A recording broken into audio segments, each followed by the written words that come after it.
bienvenue sur les bêtises de Choc-Miel. Aujourd'hui, je vous propose de réaliser un cheesecake en moins de 5 minutes avec seulement 3 ingrédients. C'est une recette d'Ilka, vous allez voir, vous n'allez pas être déçus. Toutes les étapes en vidéo.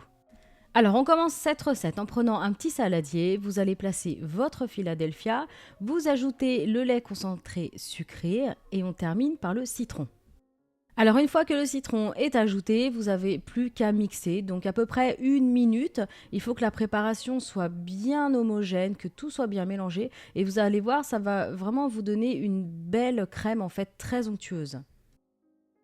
Ensuite, quand la crème est prête, vous allez juste la réserver et on va s'occuper donc maintenant du spéculoos et du beurre. Donc vous prenez une petite poêle et sur un feu très doux, vous allez faire fondre votre beurre. Quand il est bien fondu, vous allez simplement l'ajouter et le mélanger au spéculoos que vous aurez préalablement réduit en miettes. Donc soit vous le faites avec un rouleau à pâtisserie, vous mettez les gâteaux dans un sac de congélation et vous écrasez avec un rouleau à pâtisserie, soit vous le passez tout simplement dans un robot et vous le mixez finement.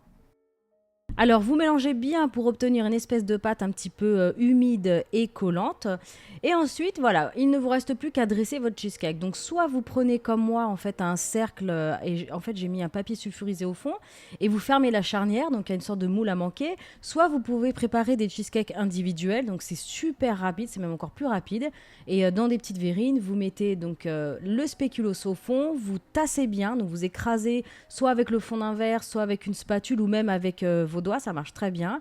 Donc c'est la base du cheesecake, donc il faut la faire bien solide, il faut bien écraser le spéculoos. Ensuite, il ne vous reste plus qu'à ajouter donc votre préparation avec le Philadelphia.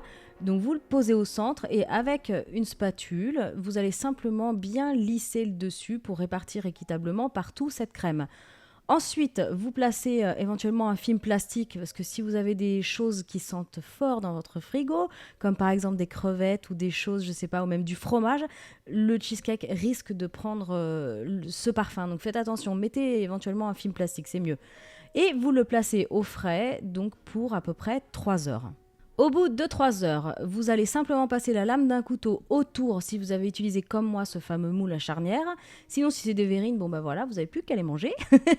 Donc vous le démoulez simplement, voilà, vous passez la lame, ensuite vous retirez la charnière et voilà, après il ne reste plus qu'à faire 2 jolies parts. Donc vous pouvez le servir bien sûr avec un super bon coulis de fruits rouges, ça se mariera très très bien avec, ou alors le déguster nature. Vous pouvez aussi ajouter du zeste de citron râpé, ça fait super joli. Voilà, donc recette terminée. Maintenant, vous savez faire un cheesecake en moins de 5 minutes avec très très peu d'ingrédients. Vraiment un grand merci à mon amie Ilka encore pour m'avoir donné cette recette. Et voilà, donc n'hésitez pas à la faire, à faire une photo et à me l'envoyer sur Facebook parce que ça fait très plaisir. Vous pouvez me suivre sur Twitter en cherchant Choc-Miel Cooking. Vous pouvez aussi liker, commenter la vidéo et vous abonner à ma chaîne. Je vous dis à bientôt.